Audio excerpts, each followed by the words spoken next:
I don't really hang out with Wayne Dyer. I've just shared the stage with him a few times. But as Charles said, I'm Mandy Bass, and I have been running a company called Priority Living Systems in South Florida, first in Miami, now in Fort Lauderdale, for about the past 16 years. It's a consulting and coaching company. And prior to doing that, I had been in the corporate world and I'd run an insurance agency. And I had found myself in a situation in life where I'm outside. Everything looked really great and I looked really happy and everything looked like it was really together. But on the inside, things really weren't working for me. And so the key to... They're not working for you now either. See, this metaphysical stuff works.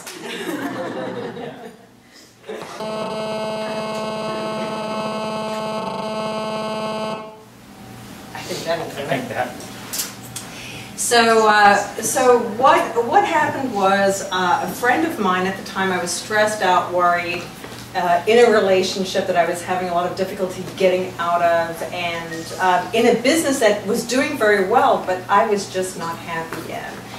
And a friend of mine recommended to me that I take the Silva method, the Silva course. And at that time, I was so, focused on my goals and what I wanted to do in life and making more money and all the other things that people get focused on and tied into, that she told me, I tell you what, Mandy, if you do the Silva method, this is really going to help you do better in business, it's going to help increase your sales, and da-da-da-da-da. So she convinced me to take the Silva course, which I did, and it totally changed my life. And within just a couple of years, I had sold my insurance business and created a company that designed around a lifestyle that I really wanted.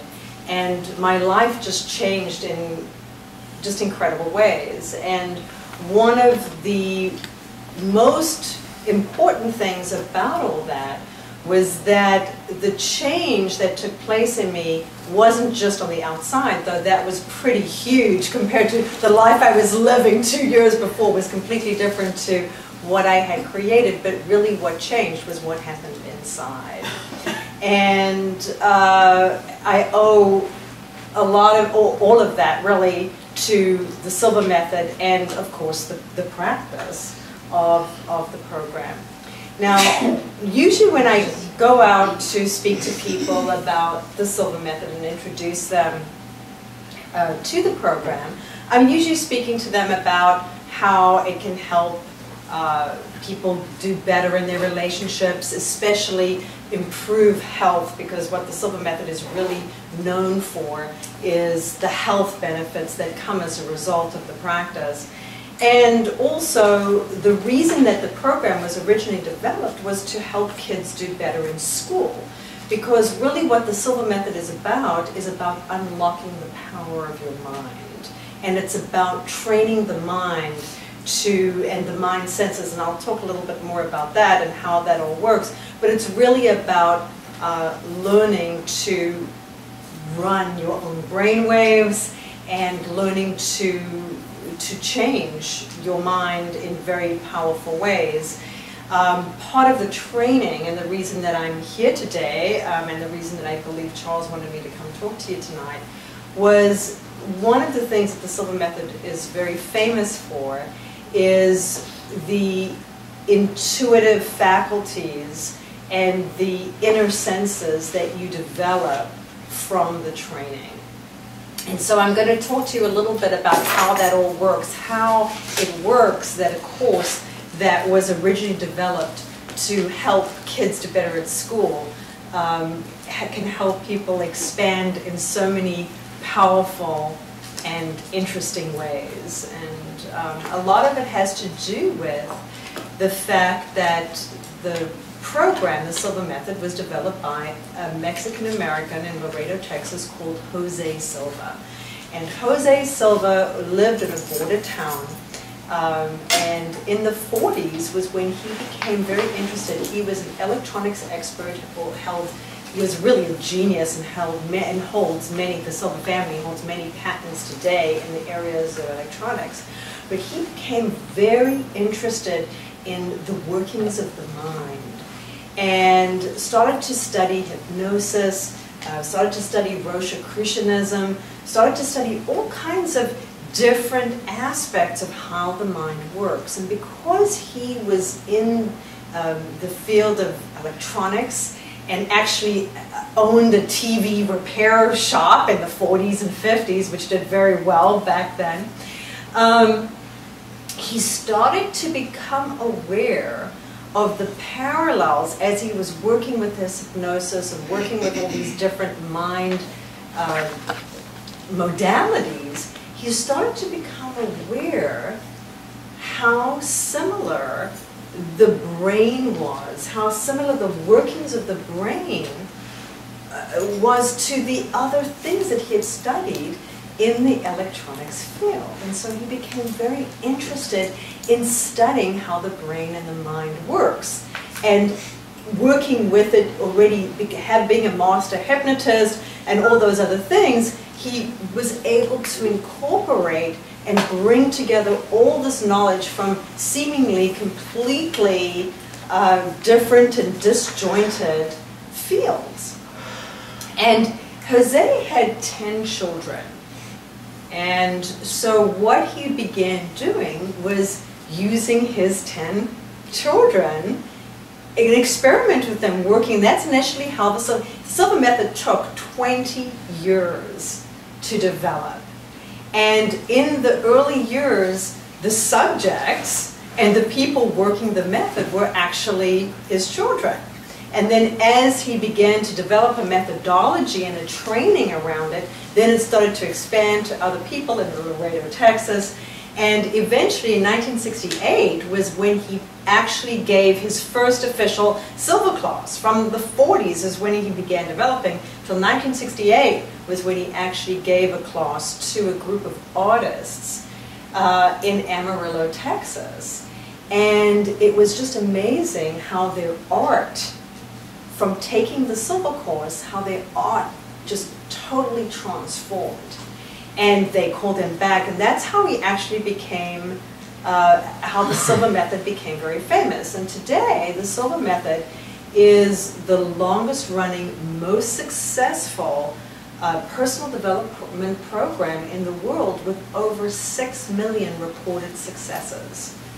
So that just gives you a little bit about, so if you go, oh, I heard about the Silva program, I heard about Silva in the 60s or the 70s or the 80s, it's still, there's been developments in the methodology, but the same basics of the course still exist, and it's still the same basics of what was done right then, because really, you know, we keep adding enrichments and things to it, but the truth of the matter is that the basics are the basics, and when the course is this good, you want to keep it as pure as possible, and that's really what we try to do.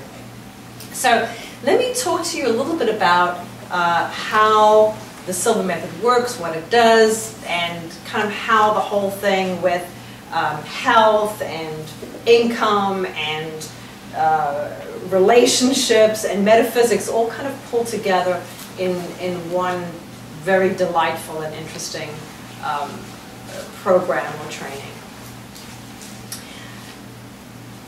When I think about how I was going back, 20 years ago, one of the things that, one of my favorite expressions used to be that I'm stressed for success. Do you remember the book Dress for Success? So I used to make a joke that I was stressing for success. Everyone else was dressing for success, but I was stressing for success. And what's interesting about that is that, as you, I'm sure, already know, is that stress, or the distress, is responsible for, at least directly, more than 75% of all health conditions, bad health conditions today. And we know that 90% of all health problems are either caused or made worse by stress. Okay, and why is that? Well, what happens when we're under a lot of stress based on how we've developed over the ages through our evolution. When we were, in more primitive times living, let's say, in the jungle, foraging for food and needing to be out there, struggling for survival, what would happen is that we would see a lion or a tiger or some danger in the jungle, and all of a sudden our adrenaline would start to pump, and the oxygenated blood from the center of our body, from our mid-body, would pump into our arms and into our legs so that we could either fight or flee. And so we had all this adrenaline pumping, and now we've got oxygen in our arms and in our legs, and so we can either run away or we can, kill whatever is after us, right? And so that's how we work. And that's what stress does. It takes away the rich oxygenated blood away from your organs and glands in the central part of your body, pushes it out into your lungs, and it depletes your immune system. So that's why stress is so bad for us, because of what it does to the functioning of our body. Now, what we didn't know is that, and we do now know, is that stress, because I used to think back then when I lived that sort of type A life, was I thought, well, that feeling of stress kind of keeps me going. It's what gives me the edge, right? It gives me the edge, and I can feel all that adrenaline, and so I'm on, But really, when you're under a lot of stress, what we now know is that the executive decision-making centers of your brain shrivel up, and the habit formation centers bloom. And so that's why so many people who are under a lot of stress get into bad habits, such as drinking, drugs, whatever, smoking. Well, when they're under a lot of stress, that kind of helps them, because the habit formation centers are the places that are just sucking up all that brain energy, if you would, okay? So we know that stress is not only bad for your physical health, but it's also bad for your decision making, for your ability to function in business, for your ability to make good decisions, for your ability to make good choices for your life. And really, when we're under stress is just when we need those good decision making faculties available to us. So it's kind of a paradox right there. So when we feel all that adrenaline pumping, that's what's making us feel on. But the truth of the matter is, and I think we've all had this experience, that when you're under a lot of stress, it's really hard to think, it's hard to make a decision, it's hard to remember stuff. Have you had that experience? If you're going and going and going, and somebody asks you a question, maybe they say, hey, what's that restaurant that you told me about the other day? And you know that restaurant's name, and you can't think of that name, but the minute you get into your car and you relax and you're in the zone, all of a sudden it pops into your head again. What's happening? I'll explain that in a minute. But I just want to ask you before we get into it, because I do want to talk to you about all this other stuff that you're really interested about projecting your senses out. But first I want to ask you something which is more important, which is, what is it that causes your stress? I'd like you to do something right now, because aside from all the other cool things that we can do with our minds, one of the most important things that we can do is to take care of our physical and mental health. So I'd like you to just take a moment, because before you can really change something, you need to understand it. You need to have a sense of it. So I'd like you to think about something that has caused you some stress that you can easily remember. And I want you recently, and it doesn't have to be a big thing. It can be a big thing. Maybe it was an argument. Maybe it was traffic. Maybe it was just the rain. Maybe you were lost. Maybe somebody said something to you. It could be anything like that. And just for a moment, get into that experience. And I want you to start to just pay attention for a second as you get into that experience, how you're feeling physiologically, how that feels, and where you feel that in your body, because you need to be aware of it first. The solar plexus. In your solar plexus, okay, good. Who else feels it somewhere else? I mean, everybody's different. In the heart. In your heart, okay, good. Anybody feel it like in the neck? Yeah, in the neck. Yeah. Back, the upper back. Upper back? Yeah. Anybody feel it in their feet? Their toes? Their knees. Knees? Okay. Okay, so now you know what that feels like for you, right? Okay, so now do something else for me. And now, I want you to think about something that you really, really, really want. And imagine having it. Okay, so now get into the experience of having that, which you really, really, really want. And now pay attention to how that feels for you.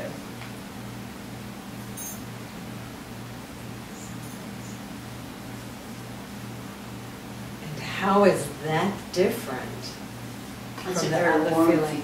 It's a warm feeling, okay. And I could see like everybody's like facial expressions just like went, just totally changed, right? I feel it all over. You feel it all over, okay? Very different than that other feeling, right? So the other feeling was, for most people, it's a feeling of tightness or a feeling of it's a constriction, usually, right? Whereas this is more like an expansive feeling, right? Okay. So now let me ask you something. When you felt stress a little while ago, what was it that caused that for you? I was lost coming in.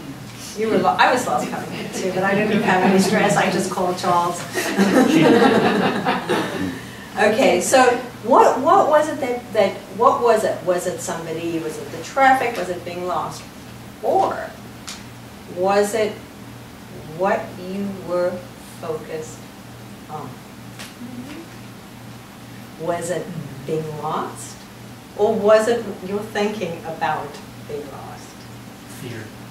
See, what happens is that the reason that we get into so much trouble as human beings, us poor humans, the reason that we get into so much trouble is not the things that happen to us, not the circumstances, just the circumstances that we create in our lives, but that through the power of our imagination, we revisit those stressful situations over and over and over again. And so what we create is this perpetual stress and worry.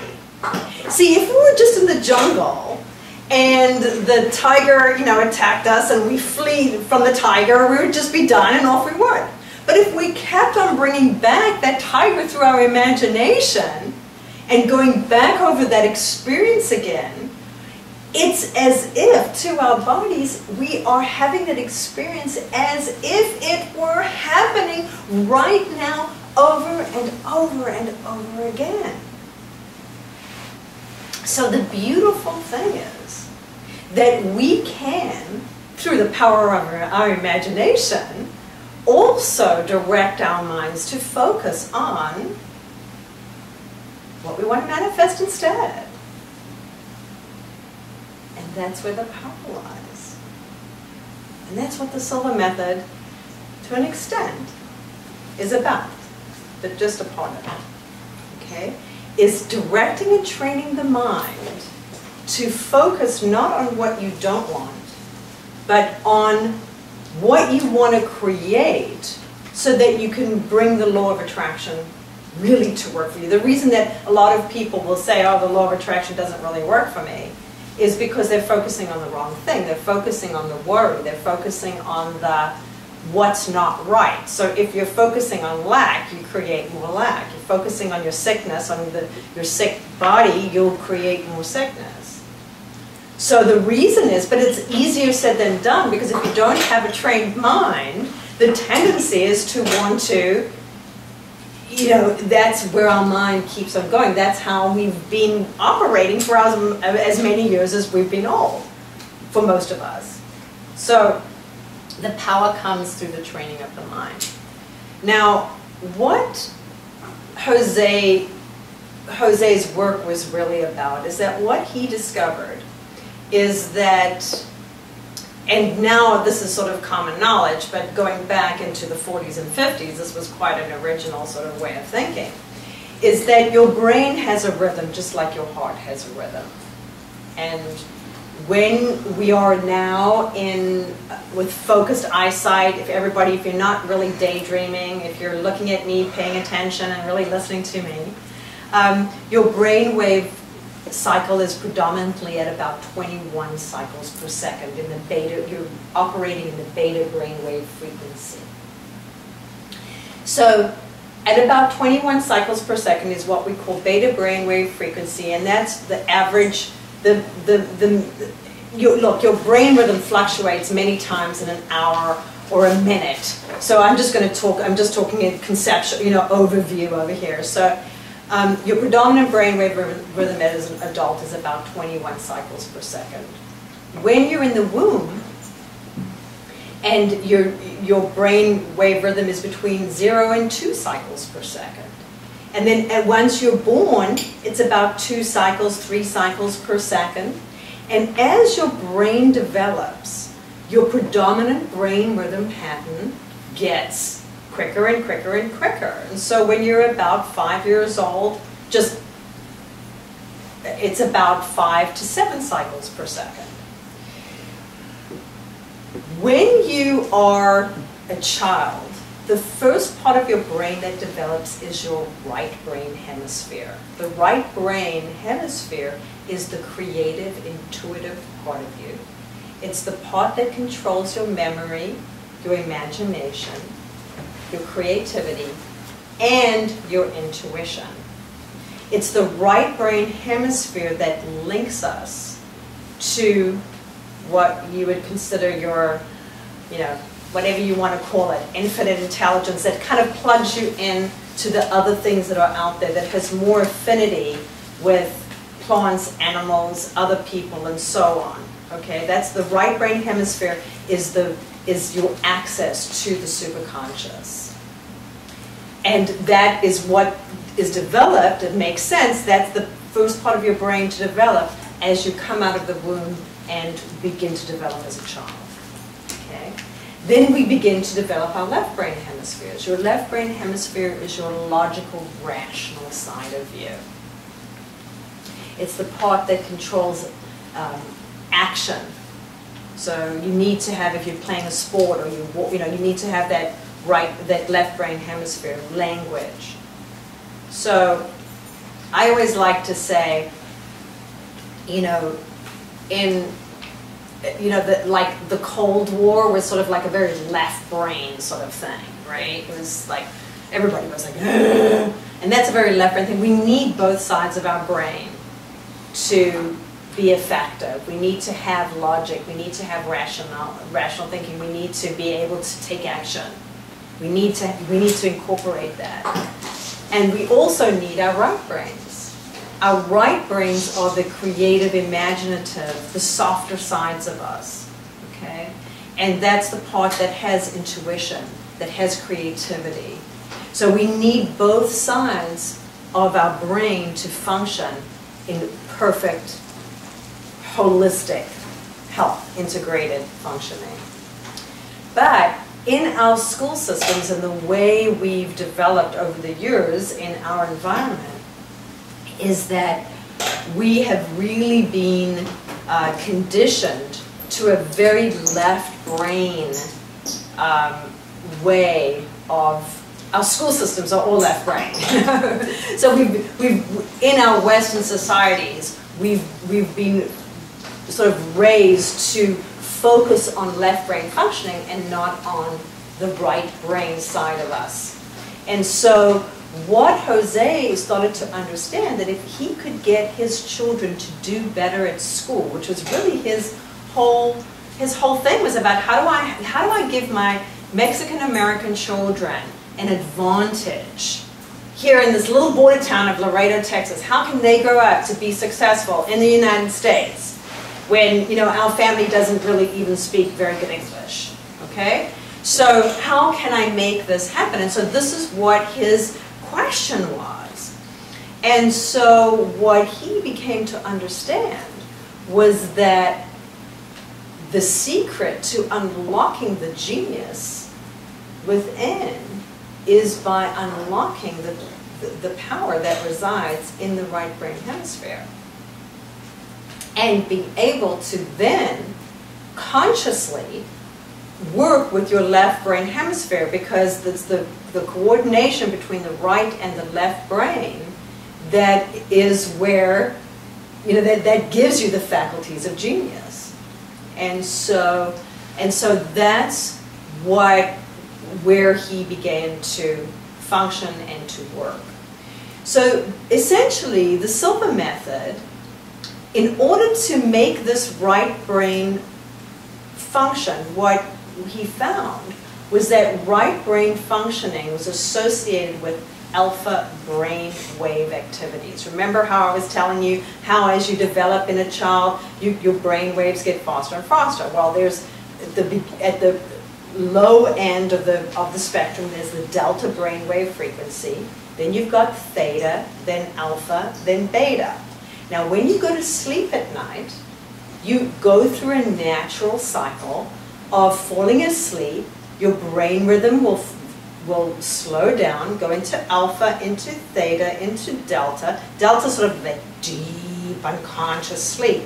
Back into theta, into alpha. Now, at the low edges of alpha, that's where you're going to be dreaming. So every 90 minutes, you have a dream cycle. And that's so you naturally go through those cycles every 90 minutes while you're sleeping. And in fact, when you close your eyes or when you daydream, your brain waves slow down and you kind of go off into alpha activity. You start to generate alpha activity. Okay? So he began to understand that the secret to unlocking the brain, unlocking the mind, unlocking that genius within was in this alpha dimension, and geniuses of all ages, of all types, Einstein, Edison, I mean, all the, you know, throughout the ages, people have either used the alpha level consciously by, like Edison would do, trying to get himself to pop off to sleep and then having a ball in his hand and letting the ball drop so that it would wake him up, so that that's where he would try to do his problem solving at that level, at that alpha level. So what Jose decided was, because we understood that the alpha level people have come, all these great discoveries have come to people through their dreams in the alpha level. And that's the part that is connected to infinite intelligence. That's the part that's connected to the knowing of all things. And so his program, the reason why it is so successful, and has been for so many years, is because it trains you to function consciously at that alpha level in a deep state of relaxation. You have to get there. The only way you can get there and function for any time, consciously over a sustained period of time, is to be able to learn how to be completely relaxed, physically, mentally, and emotionally, in order for that to happen. And so really the benefits of the main benefits of the Silva method, some of the techniques of the Silva method, I've taught in like 3,000 hospitals in the United States to help cancer patients. Carl Symington, who was a very famous oncologist, took the Silva method, and in the 80s, he started working with cancer patients using visualization to actually eat up cancer cells. And it's an adaptation of one of the processes that we teach in the Silva method, which is, I saw it like a sort of you kind of looked a little bit. Well, the thing is, you need to remember that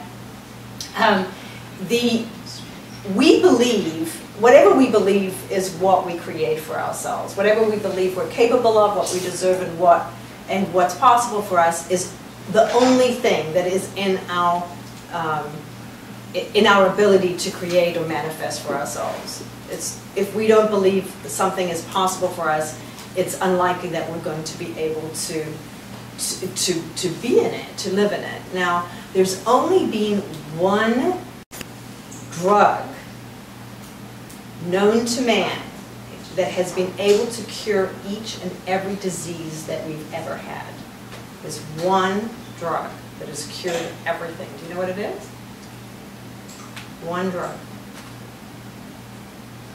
It's a sugar pill, and it's called a placebo. Okay?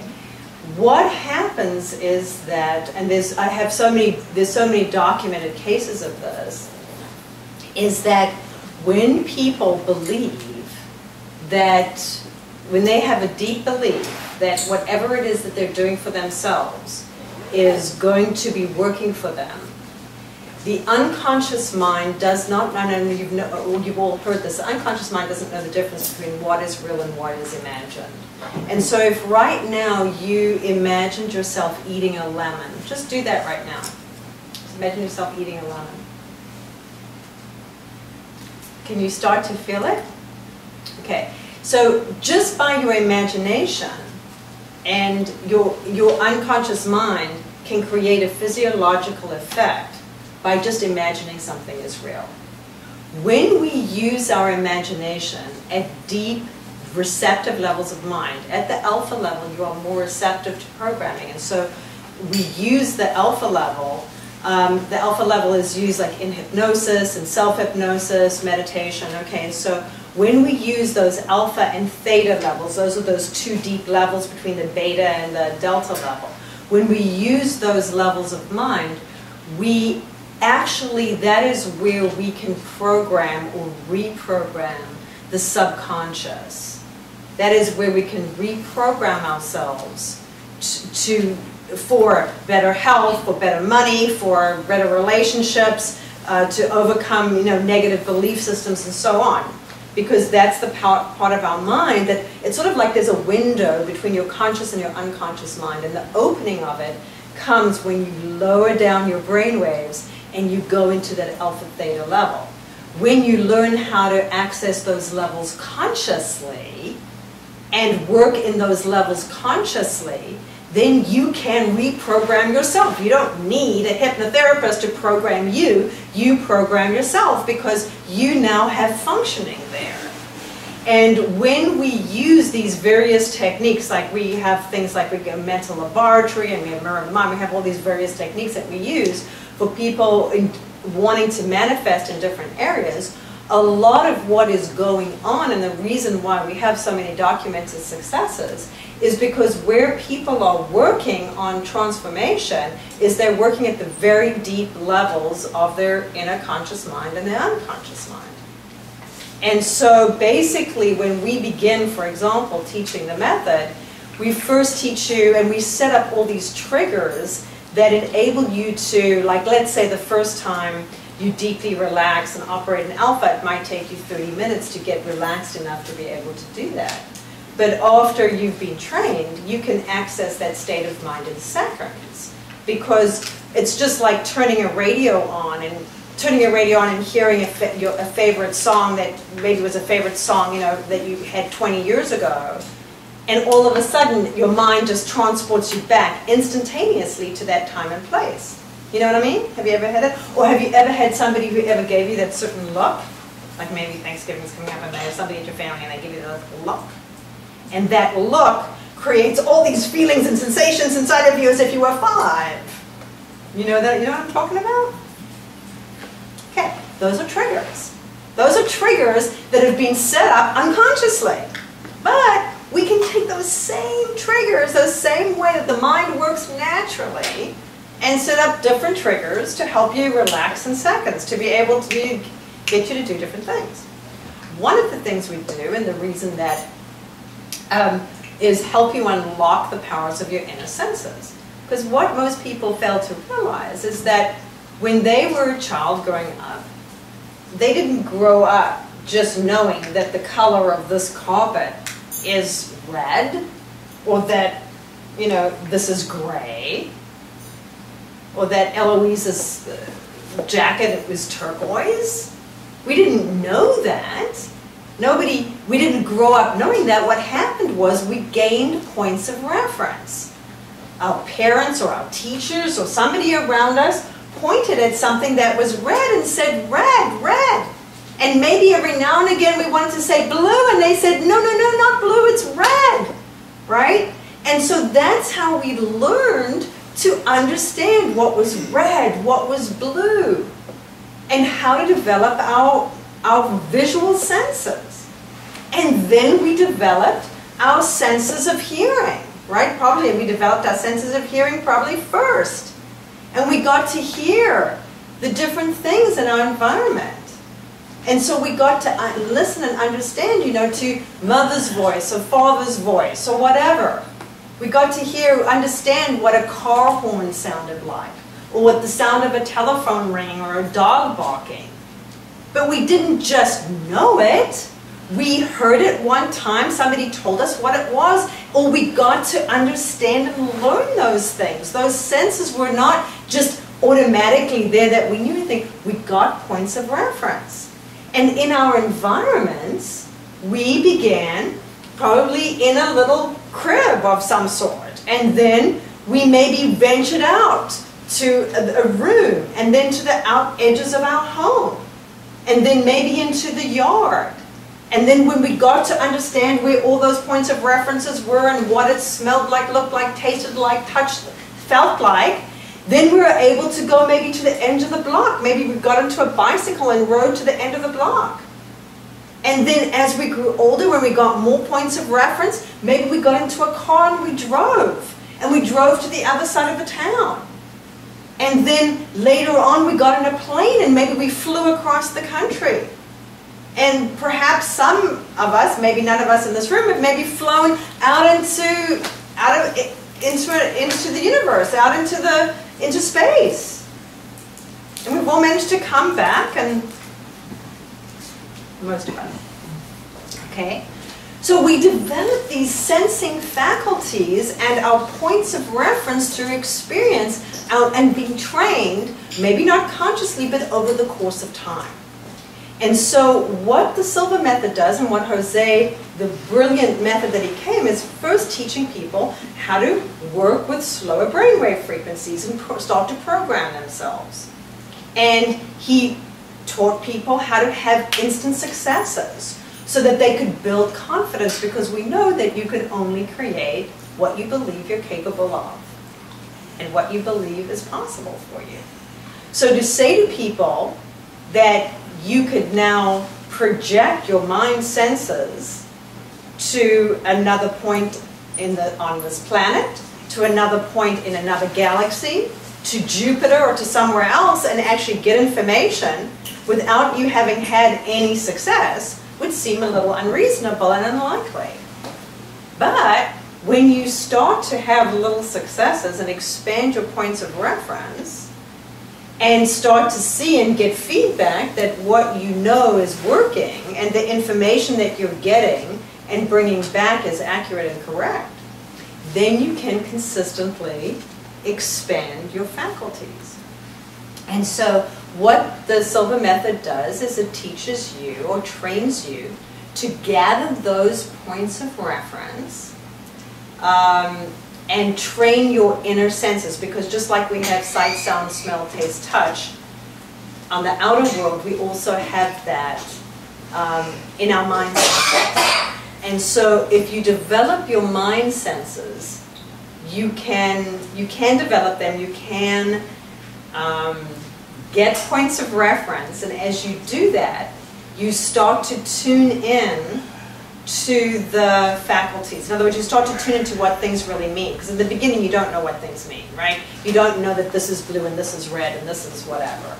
So basically, that's how the methodology trains people to develop their mind senses. It takes you through a very scientifically proven, systematic training to first learn to function in the alpha and theta stages consciously, and to achieve those states in seconds, to program your mind to do various things. First, small things like waking up at specific times, or for people who can't sleep, getting you to be able to sleep without drugs, or remembering dreams, or using your dreams to come up with specific problem-solving things. And so those are the kinds of things where you can get immediate feedback to know that your programming is working. And as you build confidence, what we call condition you into being able to develop your inner senses. And you use your conditioning to help with other problems, with solving problems, with manifesting goals, with coming up with things from the outer conscious dimension. And then you learn through a series of experiences, to develop points of reference within different levels and different depths in the animate matter kingdom and in the inanimate matter kingdom, meaning in the plant, animal, mineral kingdom, and in the microcosm, let's say in a cell, and in the macrocosm, into the galaxy. And as you project those senses, you become more and more in tune and more connected to what is around you, and you can use that information to solve problems in your life or in the lives of others. So, which is, I normally don't get into that part. I normally do, this is the metaphysical group, so I am talking, normally I don't ever talk about those things in an introduction, but I'm speaking about them now. We just kind of like go with the flow as you go into the Silva course and people have their experience. But part of what that's all about is training the mind, training you, getting you to, helping you have discipline, because what is it that stops you from worrying and gets you focused on what it is you want to create? It's mental discipline. You know, it's the discipline of the mind. You know, how do you, if you have a health issue, how do you stop from focusing on that health problem and create a health solution for yourself? It's very difficult. But if you have the mental discipline to do it and you have the training to do it, it's a lot easier because you have tools. You have, this is the strategy, this is the sequence, you know, this is the methodology. So, so that's really what the Silva program is about. It's about unlocking the genius in your mind, unlocking, learning how to operate at deep, soothing, delicious, wonderful levels that enable you to improve your health and get rid of stress. Teaching you to reprogram yourself at those levels, because the alpha level is the most receptive state of mind. And helping you unlock through visualization and imagery is how you actually unlock your intuition and your psychic senses. So that's, you know, there's an actual training of how that works, and then working with your belief systems. I mean, that's really what, you know, what the Silva course is about. And I find that when people experience it, I mean, it's sort of like the difference between describing pistachio ice cream and actually tasting it. You know, it's just, it's hard to describe. But what I will do is I'm very open to taking any single question you would like, and if you'd like, and if we have time, I would maybe do a little relaxation exercise, if that's good with you. Very good. Okay, so let me take some questions about, you can ask me anything. I have a question. Yes. What is man's greatest teacher? I'm sorry. What is man's greatest teacher? What is your greatest teacher? What I'm trying to say, we learn something, but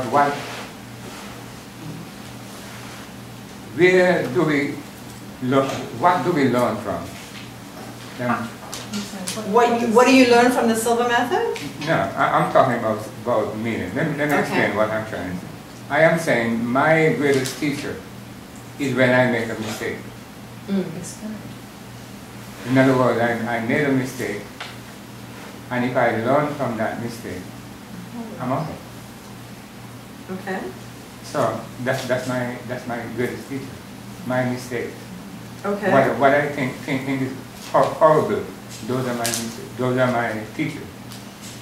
Yeah, well, that's a great, you know, that is true that when we, often the things that seem most terrible to us are the things that actually help us and will help us a lot.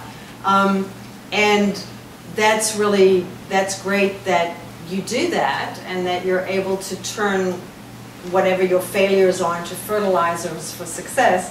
So I think that's a great thing to do. I also think that when you have tools and a specific method, you can accelerate your growth, exponentially. I think that we all can benefit and learn from the work of other people, and when we do that, I think that we can gain even more, and we can really accelerate our growth. And really, what the Silva program is about accelerating your growth, giving you tools.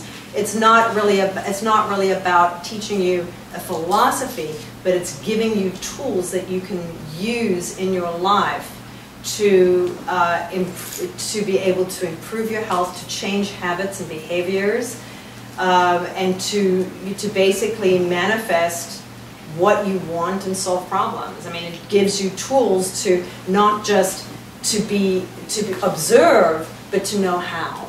It gives you the tools how to solve a problem, how to do different things. And so there's one thing in expanding awareness of your own self, but there's another thing in expanding consciousness of all things. So, Mandy? Yes.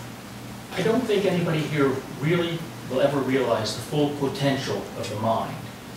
And if you want to get some brief idea of it, get to know my wife. As I've said before, living with her is like living in the twilight zone. To see someone, the things she can do with her mind, like remote viewing. She's really expanded her territory. Right. She'll do remote viewing, go to places and actually describe the places that I know of with her mind. Right. And some of the amazing things that I never thought possible that people are able to do. There's practically nothing that's impossible to do. That's that, and you have to experience it to really get it. I mean, I'll give you an idea. After 4 days, when people do a 4-day course with me, people who have never even had any interest in having a psychic experience, like that's not why they came there. They came there because they have some other thing, a health issue, or whatever, a relationship issue, or money issue, whatever. They came there, and at the end of 4 days, what we do is we bring health cases into class, and everybody brings in a few health cases of people that they know who have health problems, and you will partner. I'm just giving an example, right? So, Jeannie, is it? Mm-hmm. Jeannie would partner with Elizabeth, let's say, and just say Jeannie and Elizabeth don't know each other from Adam, and Elizabeth will go to level, meaning she'll take a few minutes to get into a quiet place in her mind, and Jeannie will say the first name, age, and city of the first person that she has brought in a health case, and Elizabeth will take a deep breath. She'll bring that person onto her imaginary mental screen, and she will describe that person, her health condition, and all the things that are going on with her. And we have, in those classes, we're talking about people who've never done any of this work before, who are not even there to do that. We're talking about an 80% accuracy every single time. And I've been doing this for 15 years. So then your course helps someone also build on their intuitions. Right. Right. Yeah. And it's a 4-day course? It's a 4-day course. So I was going to ask that too. But isn't it also a way of changing your thought process? Well, that's the first, right, the first 2 days are really about changing your thinking. Right. It's about changing your thinking, expanding your belief systems, learning to program yourself, learning to operate in the alpha and theta level, okay? That's what you learn in the first days, and then all these tools that go along with problem solving, they do this because what we're doing is helping you generate these problems, these solutions, right? Then we get into the really deeper stuff, which is more about the mind training, inner senses, And now you start developing points of reference in the different dimensions, and that's where you learn remote viewing and these other things to get your mind, because we begin with the self, working on the self, and then we begin to expand your senses outward. So it's almost like change your thinking, change your mind, quote unquote. Exactly. Sound familiar? Sound familiar. Yeah, that's exactly, but not everybody's there to develop their intuition. What people are there to do is solve problems and get to their goals. How do we solve problems Win the best? lottery. Through our Yeah, wouldn't that be intuition. nice? Yeah, I was Through our told I'm intuition. very intuitive, Yeah. but I had an experience where I was just in a quiet state, and all of a sudden something came into my mind, and I had to call my sister. And I said to her, whatever you do, I don't know why this just came into my mind, but whatever you do, wherever you go, be careful. She said, yeah, okay, Jeannie. I said, I don't know what this means. I said, but just be careful. Next day I get a phone call. She said, Jeannie, your intuition was right. She said, because I fell.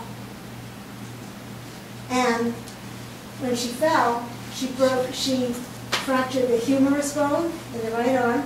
She's a right-handed person. And had 3 fractures altogether. So not only in the humerus, but on the right and on the left side of the shoulder.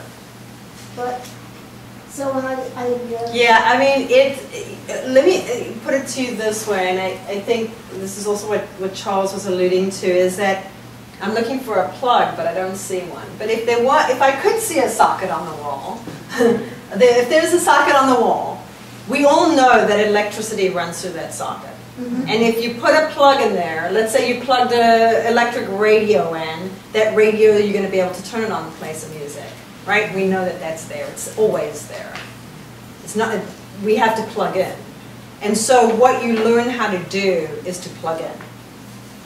Okay. I was told that I should expand on this. Yeah. That I should really learn to do this. So that's why I'm here tonight. Okay, well it's How, at what point do you know that you have achieved your ultimate capacity of your intuition?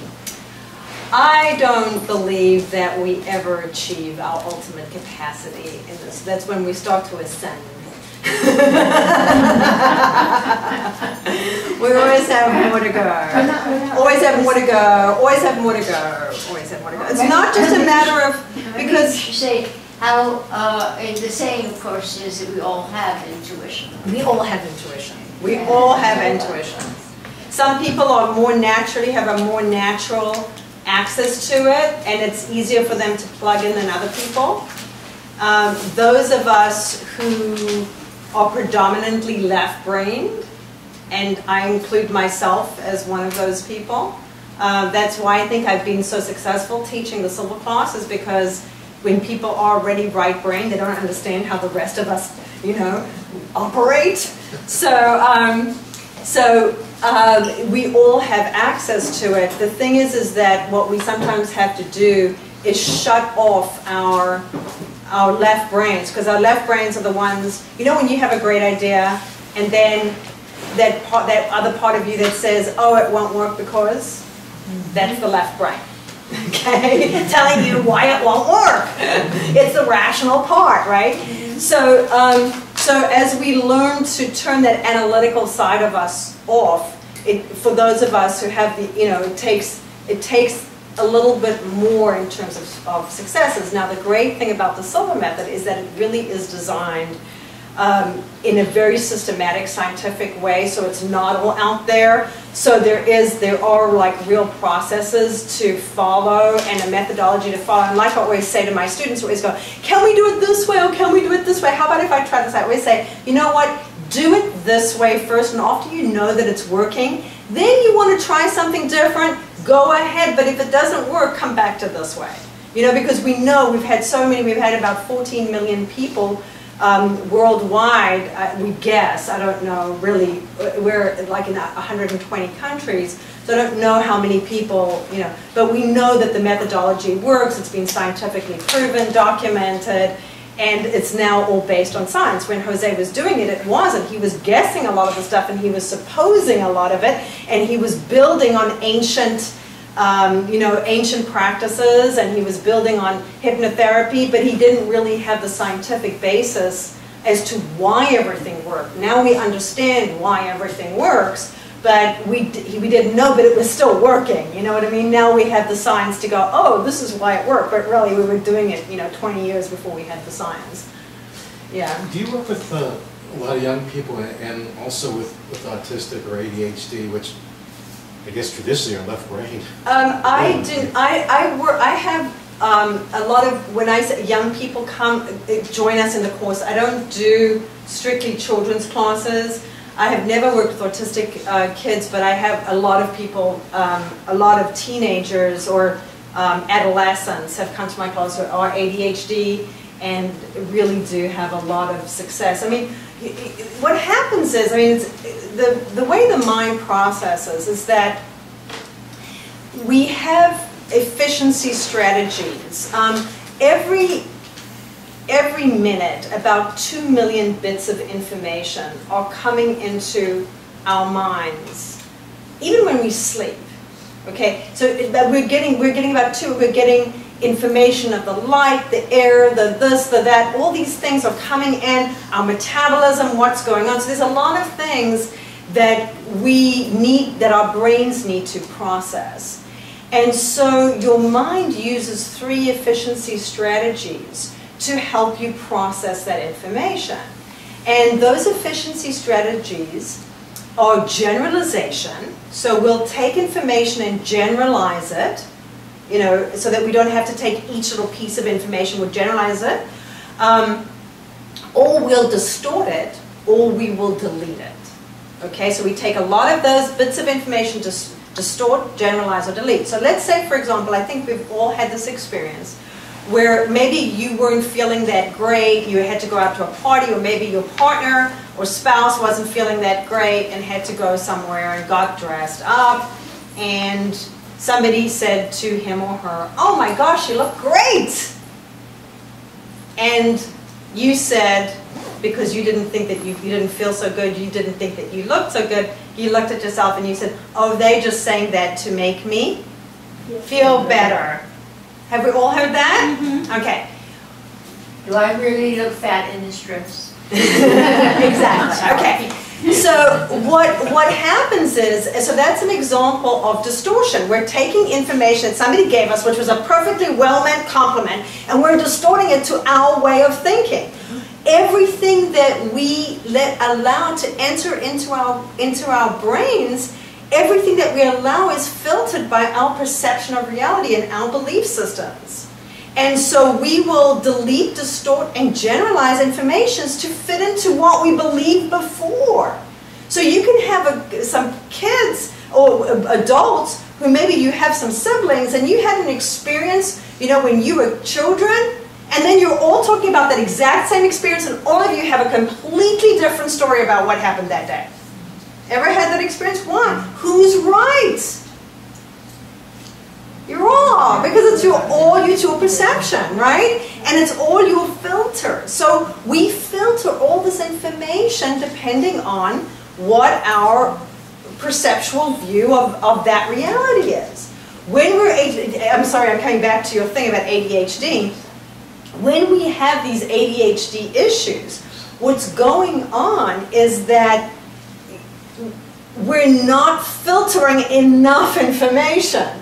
We're taking on, because we all have this millions of bits coming at us all the time, so most of us are able to delete, distort, to generalize. But in the other instance, what we're doing is we're taking on so much of it that we can't focus and concentrate. So, the mind training aspects of that are really, really important. And one of the things I really advise for people who are ADHD is to begin with just doing the first centering exercise of the Silva method, which is a deep relaxation exercise, which starts to train your mind to go through fractional relaxation. You know, I studied brain injury children. I used to teach brain injury children. And when we said, when you have, one of the things I studied at the Institute for Human Achievement, and one of the things that was brought up to me is that the brain has the facilities to take detours when something happens. It's, for example, maybe a classic example is a person that's been shot in the head could still function even though they were shot right through. Sometimes with the ADH child, though, their brain did not take the proper detour. Now, if the brain did not take a proper detour and it became ADH, then it's difficult then to learn how to filter, I think. Right. I think it would be That's what I'm extremely saying. difficult for them to filter. Well, as they, I mean, you know, one of the stories I like to tell in my seminars is about somebody who used to teach the Silva method, who's now in her 80s, Betty Perry, and when she first took the Silva method, she had suffered from a stroke, and it was in the 70s, and at a time where they thought that stroke patients were going to be unable to recover. Now, of course, we know that that's not true. But basically, what we're talking about is we know that you can rewire the brain. Right. It was thought that you couldn't before, but we know now that you really can. You can rewire the brain. No, not the brain and the electrical stimulus through through right thinking, through right training, through right. Well, is rewiring the brain really rewiring, or is it really telling the brain or teaching the brain what detour to take? Well, yeah, that's semantics. Yeah, because what I'm saying is, I mean, when we're talking about a physical wiring, you know, you're thinking about connecting here and there. But if you think of a brain and the nervous system as pathways, where there's many pathways, then you can basically take, just as what you're saying, when I'm saying rewiring is the same thing as you're saying, is you just take a different route to get to where it needs to go. Yeah, so it's big. I think we had a question back there that I didn't get to take a little while ago. Somebody had their, yes? As you said, there is some trigger to go to rewind our thinking or rethinking. What do you mean by that trigger? Can you give a simple example? Sure. Well, I use the example of turning on the radio. That would be an auditory trigger, hearing a song from way back when. Now, there's a very famous example of a woman who used to drink orange juice. She was actually a hypnosis patient. And every time she drank orange juice, her lip would swell up. She would get an allergy, her lip would swell up. And they just couldn't figure out what this allergic reaction of her lip swelling out to orange juice, what had happened there.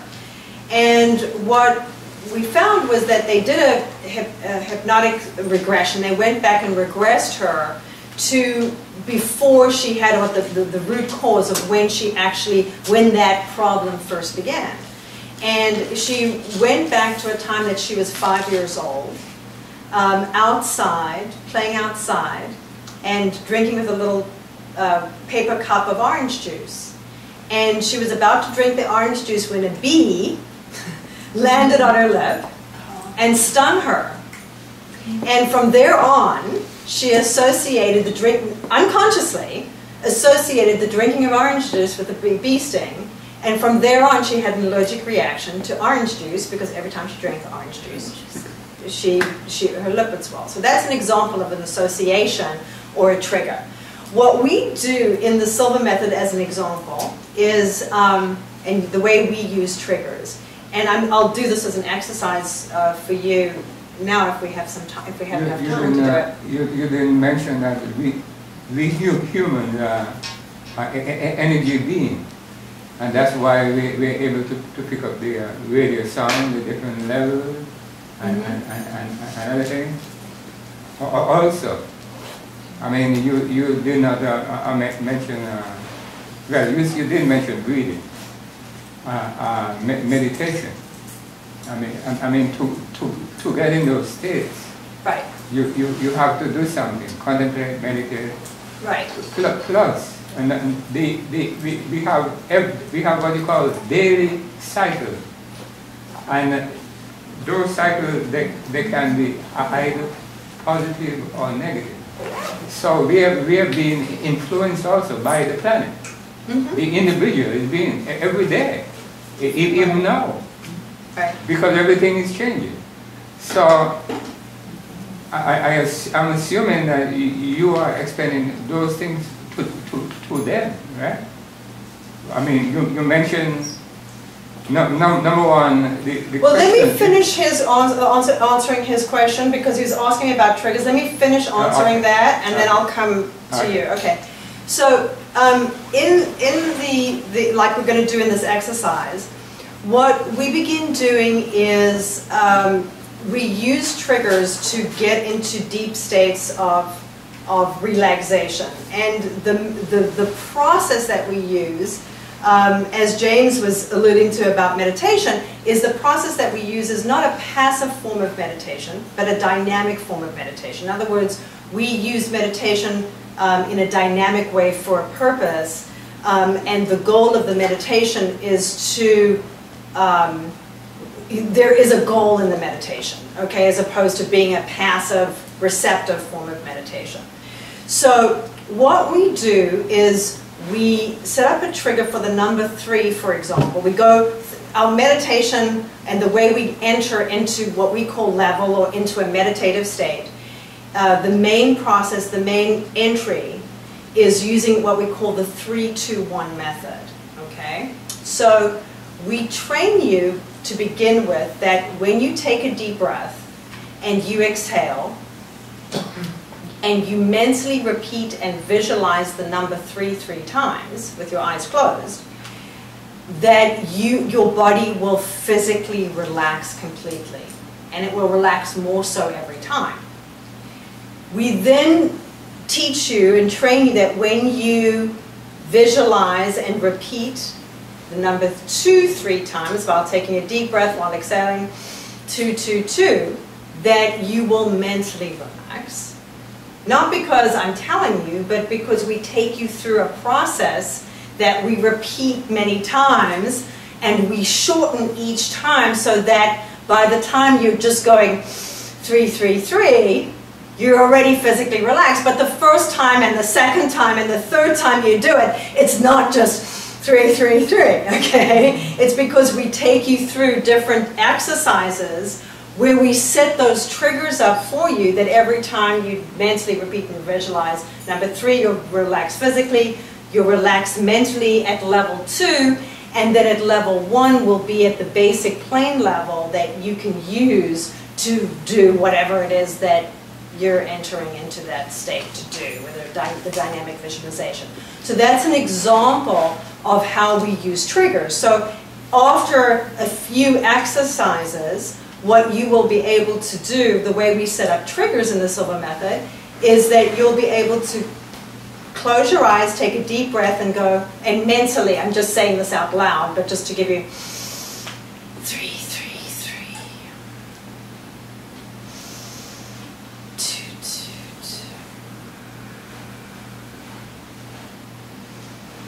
1 1 1. And you'll be at a deeper state than most people who've been meditating for 25 years. Okay? And that's basically because of the training. And then you'll come out counting 1 to 5. So that's another thing we do with triggers, is that we set up a trigger, what we call the 3-finger technique. And the 3-finger technique is a trigger that you can use to access the resourceful states of alpha. In the alpha level, you are more receptive, have better memory, are more relaxed, more focused, and so on. So that's like an ideal mental state. So the 3-finger technique is a trigger that you can use with your eyes open in the beta level to be able to access those levels of mind. Whether it because you want to relax, because you need to remember something, because you are going to stand up and give a speech that you don't want to be nervous for. You want to conquer fear. You want to know the right thing to say to tune into somebody's concerns, whatever it is. All those things that you can use alpha for, you can use the tree finger. So we use them throughout for various things, and that's really a trigger. Also, NLP terminology is an anchor. Triggers and anchors are sort of interchangeable as far as working is concerned. Yeah. So getting back to your thing about different cycles and different rhythms,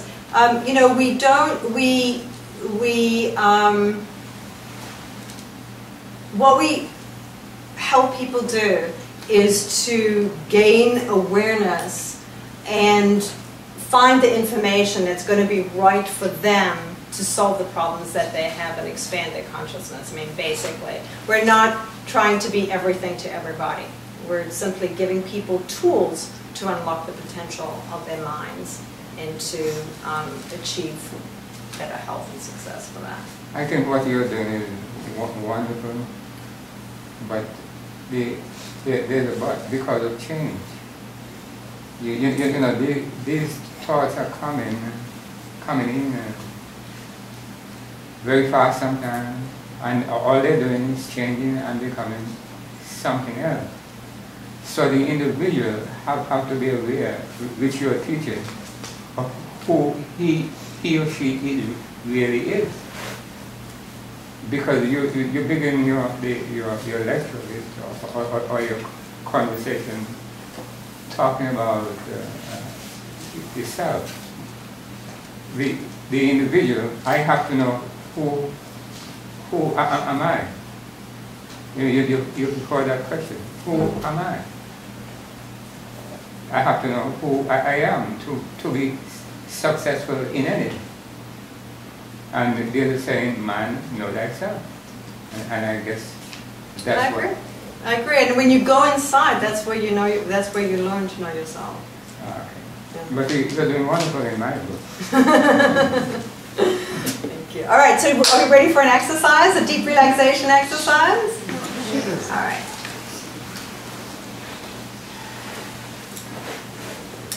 Okay, so we're going to begin this exercise with actually the 5-to-1 method.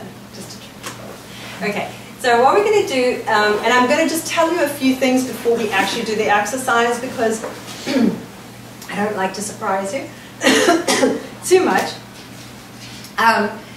We're going to begin with the 5-to-1 method. I'm going to ask you to find a spot on the wall or ceiling and keep from blinking as long as possible. Don't do it now. Let me give you tell you some things, and then we'll do it. So I don't want your eyes to get tired.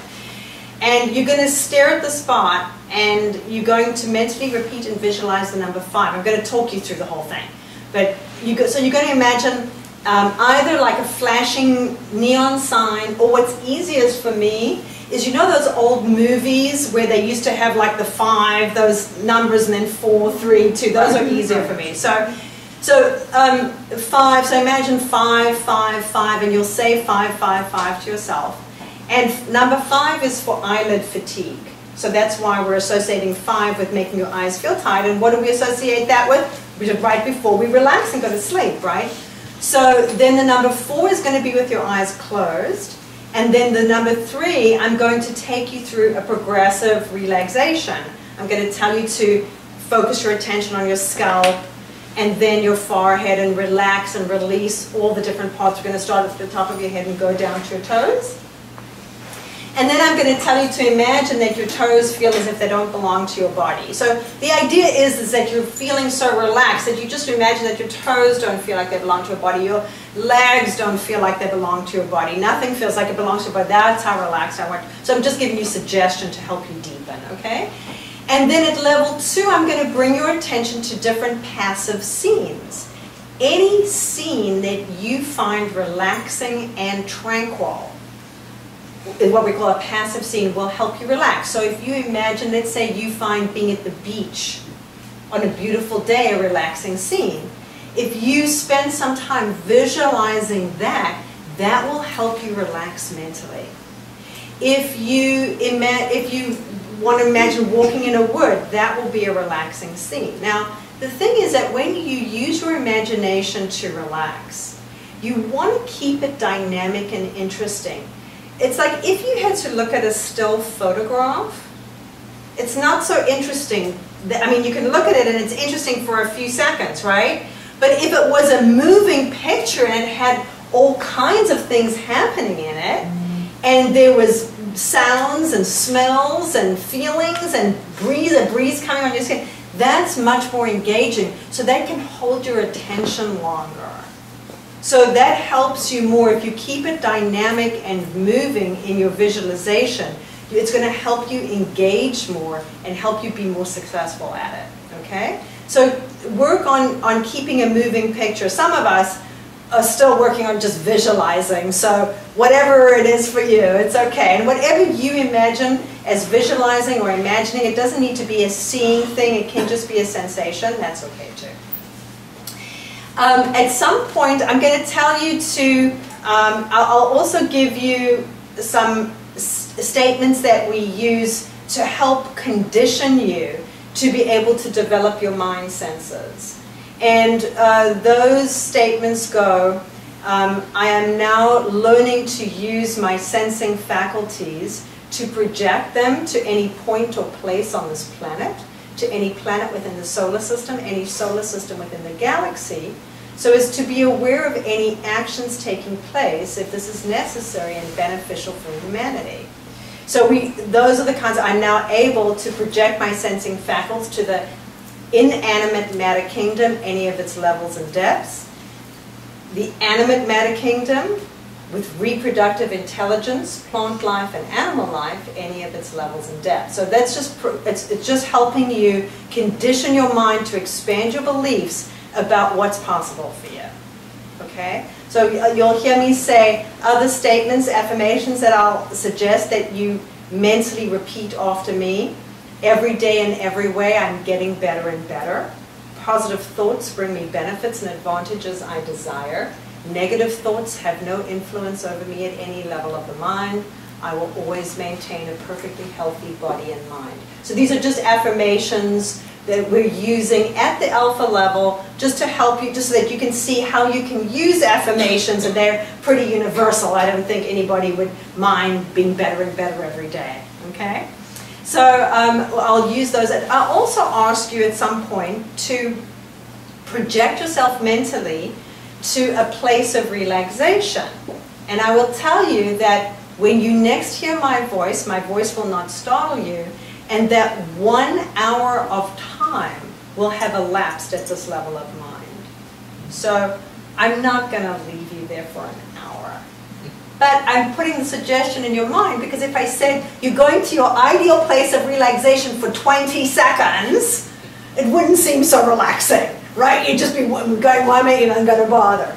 So it's just a suggestion for your mind, because the unconscious mind, you know, when your mind senses there is no time or space. Right now, like that, you can project yourself to the living room of your home. Just go 1, 2, 3, project yourself to the living room of your home. Right? You're there. No time or space. No distance. You're able to project wherever you want to go. So when I tell you to project yourself, I want you to take yourself somewhere delicious and delightful and wonderful. It just helps you relax. And it also helps you to start getting your mind to go places. Okay? It's just a beginning. All right? Any questions? Does anybody need to use the restroom before we do it? It's going to be a long exercise? No? Okay. Good. And then I'm going to bring you out 1 to 5. And at the count of 5, your eyes will open and you'll be wide awake. So I'll give you instructions as we go. I think I'll sit. And, okay, so we're going to begin this exercise with the 5 to 1 method. Find a comfortable sitting position facing straight ahead with your eyes turned slightly upward at about a 45-degree angle, roughly. Mentally repeat and visualize the number 5 several times until you feel your eyelids fatigue and wanting to close. When you feel this, do not force your eyes to remain open. Close them and keep them closed until the end of the exercise. 5, 5, 5. Close your eyes. With your eyes closed, mentally repeat and visualize the number 4 several times.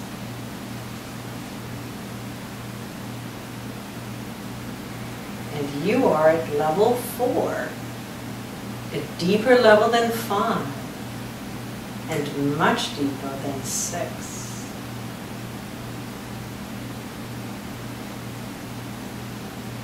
Whenever you close your eyes to function at deeper levels of mind, occasionally tell yourself that in case of danger or an emergency, you would open your eyes immediately and be wide awake, feeling fine and in perfect health.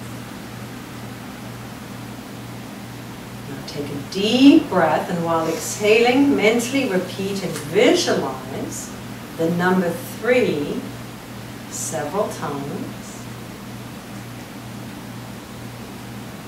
Level 3 is for physical relaxation, to learn to relax physically from head to toes in a matter of seconds.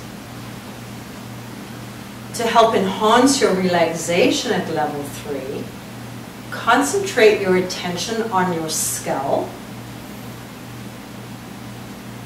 the skin that covers your head. You may detect a fine vibration, a tingling sensation. This feeling is caused by circulation. So relax and release your scalp completely. Place this part of your head in a deep state of relaxation, going deeper and deeper every time.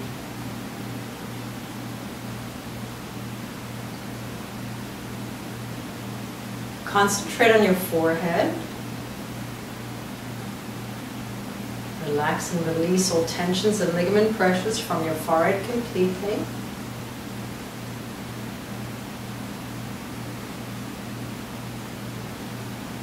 Place this part of your body in a deep state of relaxation, going deeper and deeper every time.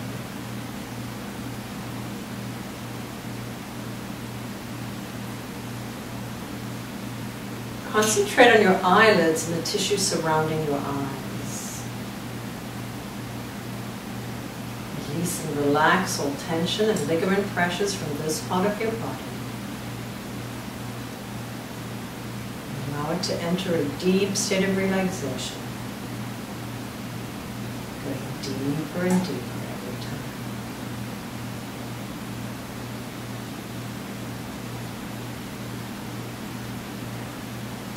Concentrate on your jaw. Relax your jaw.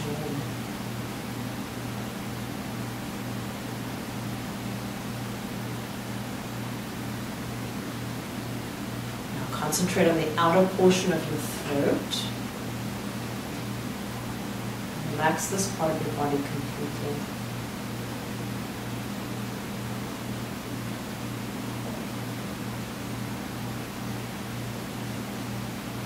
Relax the inner portion of your throat.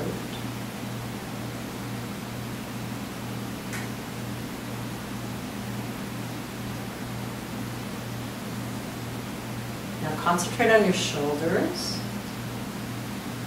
Feel your clothing in contact with this part of your body. Feel the skin and the vibration of the skin covering your shoulders. Relax and release all tension and ligament pressures from your shoulders completely, and place this part of your body in a deep state of relaxation, going deeper and deeper every time.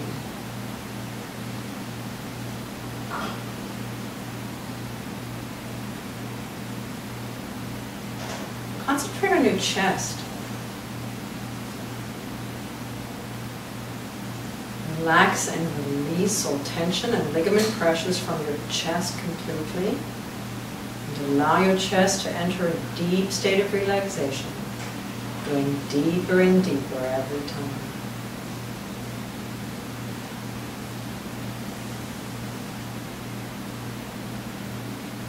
Now concentrate within the chest cavity.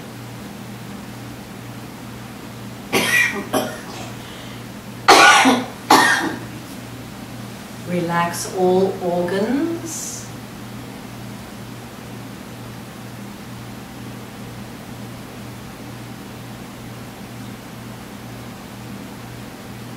Relax all glands. Relax all tissues, including the cells themselves, and cause them to function in a healthy and rhythmic manner.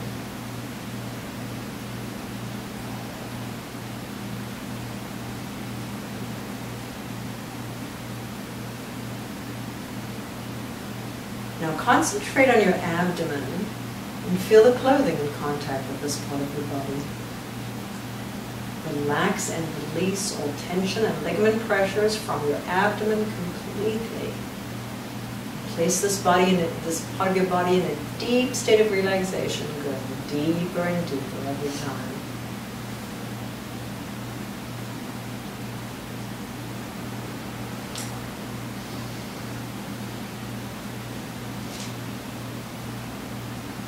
Concentrate within the abdominal cavity.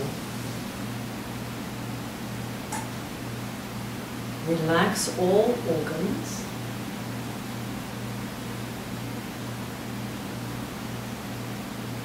Relax all glands.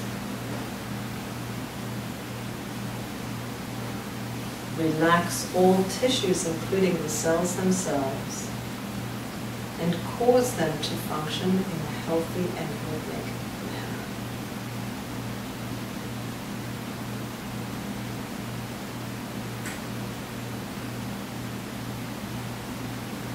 Concentrate on your thighs. Relax your thighs. Now your knees.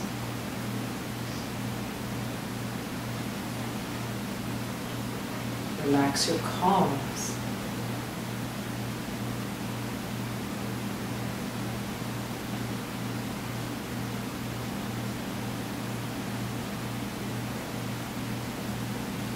To enter a deeper, healthier level of mind, concentrate on the heels of your feet. Enter a deeper, healthier level of mind. To enter a deeper, healthier level of mind, concentrate on the soles of your feet. Enter a deeper, healthier level of mind. To enter a deeper, healthier level of mind, concentrate on your toes. Enter a deeper, healthier level of mind. Now cause your toes to become so relaxed that they feel as if they do not belong to your body.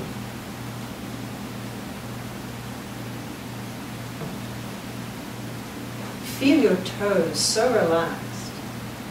It's as if they do not belong to your body.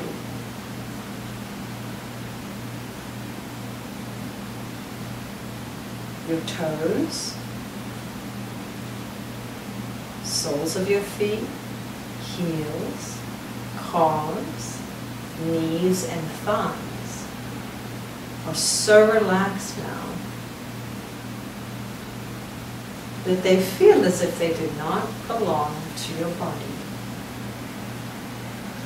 This is physical relaxation level 3. Whenever you desire to relax physically, all you need to do is to close your eyes, take a deep breath, and while exhaling, mentally repeat and visualize the number 3 several times, and you will be as relaxed as you are now, and more so every time you practice. To enter mental relaxation level 2, take a deep breath and while exhaling, mentally repeat and visualize the number 2 several times. Level 2 is for mental relaxation where noises do not distract you. Instead, noises will help you relax mentally at level 2. To help enhance your relaxation at mental 2, practice visualizing tranquil and passive scenes. Any scene that you find relaxing and enjoyable will help you relax mentally. Such as being on the beach on a beautiful day. That may be a tranquil or passive scene for you. Seeing white clouds across a blue sky, sailboats going back and forth along the horizon, the waves rushing to the shore, little birds chasing the waves.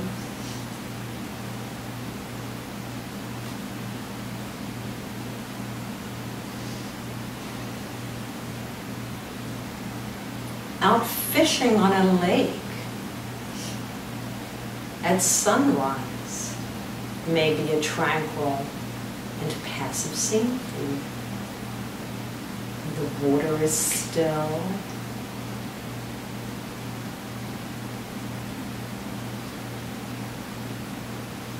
The colors are deep and rich. The air is soft.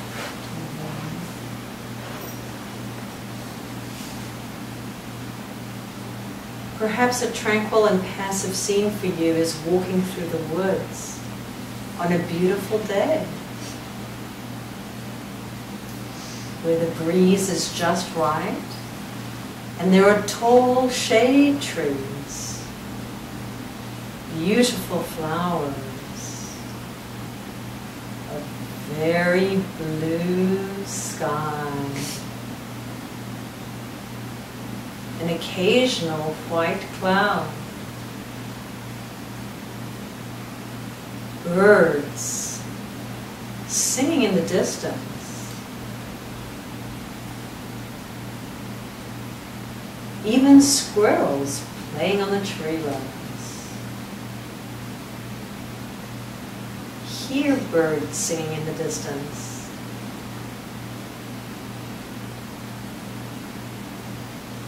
This is mental relaxation level 2, where noises do not distract you. In fact, noises help you relax mentally more and more.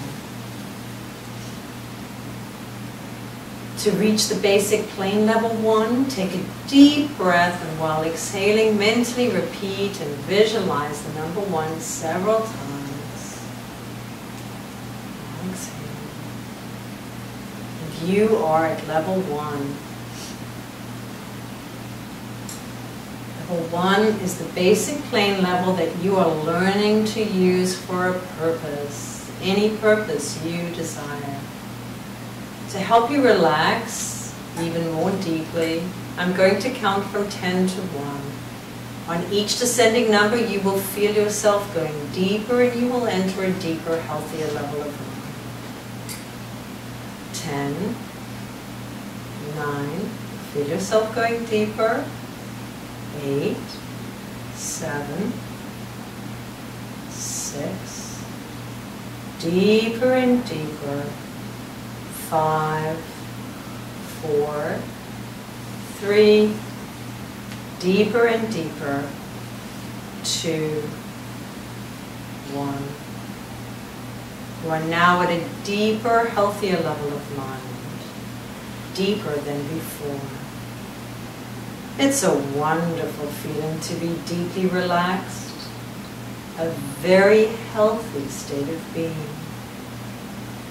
Take a deep breath, and as you exhale, Relax and go deeper. You will continue to listen to my voice and follow the instructions at this level of the mind or the outer conscious level. This is for your benefit.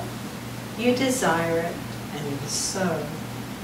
Whenever you hear me mention the word relax, all unnecessary movement and activity of your body, brain, and mind cease immediately, and you become completely relaxed, physically and mentally. I may bring you out of this level or a deeper level than this by counting to you from 1 to 5. When I reach the count of 5, your eyes will open, you'll be wide awake, feeling fine and in perfect health. I may also bring you out of this level of mind by touching your left shoulder 3 times. When you feel my hand touch your left shoulder for the 3rd time, your eyes will open, you'll be wide awake, feeling fine. And this is so. The difference between genius mentality and lay mentality is that geniuses use more of their minds and use them in a special manner. You are now learning to use your mind and to use it in a special manner. You are learning self-mind control, your own self-mind control. You can accept or reject anything I say anytime, at any level of the mind. You are in control. The following are beneficial statements that you may occasionally repeat while at these levels of the mind. Repeat mentally after me. My increasing mental faculties are for serving humanity better.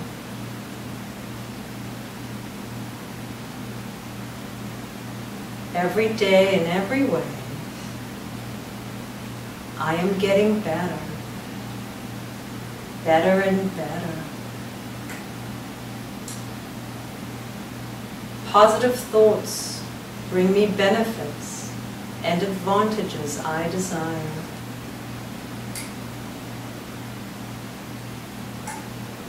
Negative thoughts have no influence over me at any level of the mind. I always maintain a perfectly healthy body, mind, and immune system.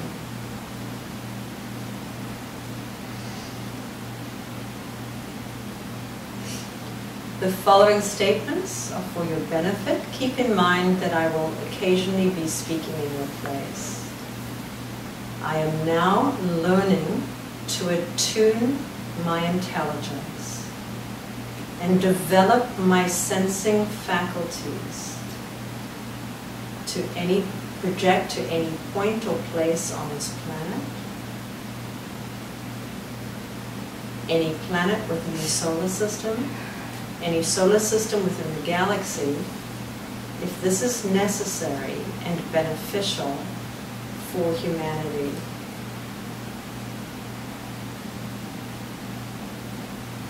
I am now learning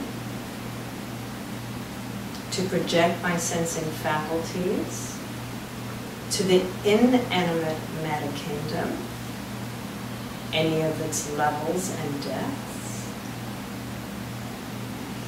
to the animate matter kingdom with reproductive intelligence, plant life and animal life, any of its levels and depths.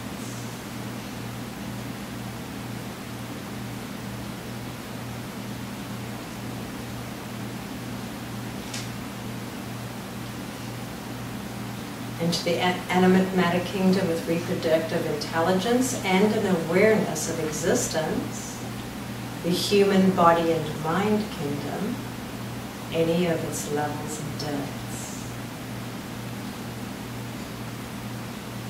I am now learning to detect abnormalities wherever such abnormalities exist within any kingdom, any level, and any depth, if this is necessary and beneficial for humanity.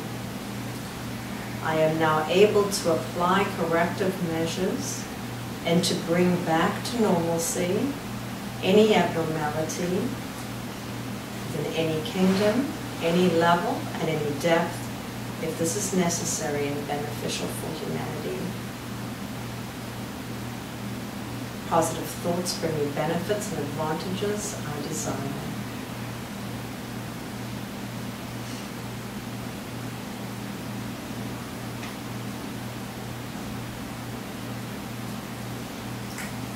Take a deep breath. While exhaling, relax, and go deeper. In a moment, I'm going to count from 1 to 3 and cause a sound with my fingers. At that moment, you will project yourself mentally to your ideal place of relaxation. When you hear my voice next, my voice will not startle you. You'll take a deep breath, relax, and go deeper. When you hear my voice next, an hour of time will have elapsed at this level of mind. 1, 2, 3. Project yourself mentally to your ideal place of relaxation until you hear my voice again. Relax.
Relax. Take a deep breath, and as you exhale, relax. And go deeper.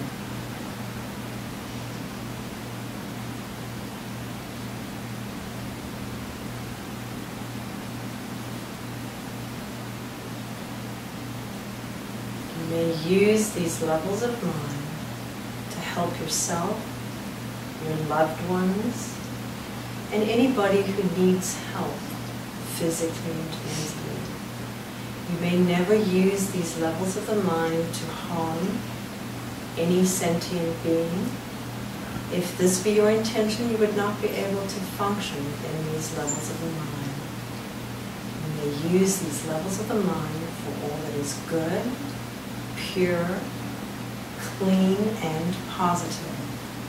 And this is so. You will strive to take part in constructive and creative activities to make this a better world to live in, so that when we move on, we will have left behind a better world for those who follow. We consider the whole of humanity as mothers or fathers, depending on their ages, as mothers or fathers, brothers or sisters, sons or daughters. You are a superior human being, meaning that you have greater understanding, compassion, and patience with others. In a moment, I'm going to count from 1 to 5 and cause a sound with my fingers. At that moment, you'll open your eyes, wide awake, feeling fine and in perfect health.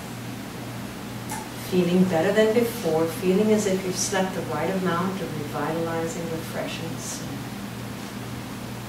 1, 2, coming out slowly now.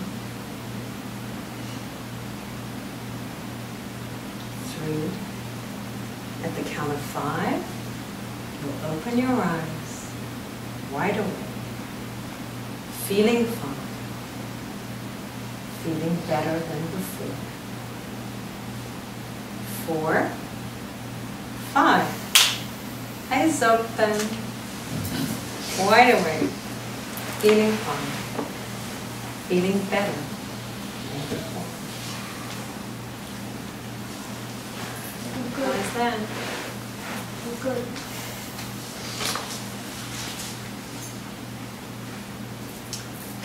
Questions? Answers? Your class is down in Fort Lauderdale, where? I happen to be at, it's probably too late notice for anybody, but I am doing a 4-day retreat actually next week. If anybody's interested, I do have some postcards here that give you direct you to where you need to go. I know it's kind of late notice, but I thought I'd let you know about that anyway.